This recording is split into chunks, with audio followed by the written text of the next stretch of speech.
What Alice Knew by T.A. Cotterell, read by Gemma Whelan. For my family. 1.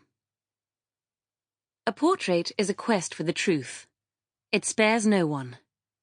I was painting the portrait of Julie Applegarth. She was sitting in a high-backed chair, covered in crushed scarlet velvet in the drawing room of Applegarth Park. Julie had golden highlights, the green marble eyes of an alley cat, and was beautiful in the way of a woman who was not yet handsome, but no longer a girl. Her dress was too tight, her hair too big and blousy, and her caramel tan spoke of Monaco and Mustique, but she was more Harlow than Hollywood. It had not been an easy sitting.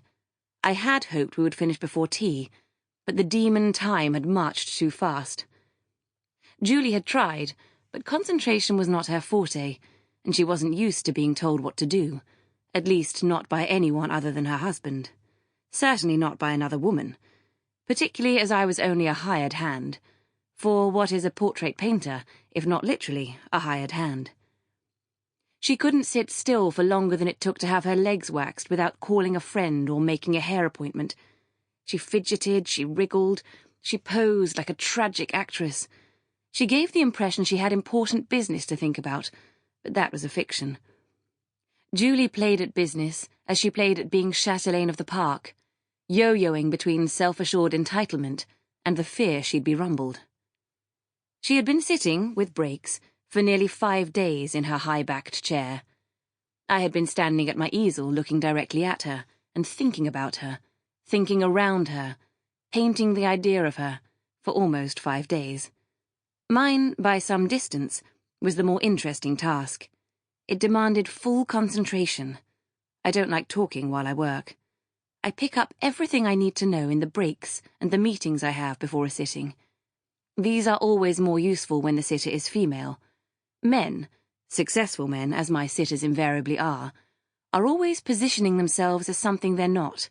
Nicer, perhaps, more generous or more cultured, better connected, and they have to flirt. It's a power thing. It all finds its way into the painting. As we neared the end of day 5, an unscheduled but necessary extension into Saturday, Julie seemed bored. She'd been through the usual stages, the early excitement, wallowing in the attention, pretending being painted was just another inconvenience of her in-demand life. Then the novelty and self-obsession wore off, and the hard grind of sitting with nothing to do but thinking began. Yet still, sometimes she refocused, gathered herself around the attention, and basked in the hot eye of an artist, paid a not inconsiderable sum to do nothing other than capture her beauty for the benefit of posterity and her husband. At the far end of the room, the double doors opened simultaneously. They were painted a spirit-sapping mustard, a colour that could only have been chosen by a very expensive interior designer. I'd tried, not entirely successfully, to avoid looking at them.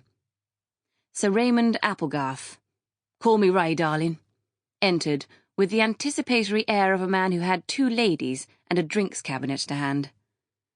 "Ah, there you are, the both of you. How's it going, Jewels?"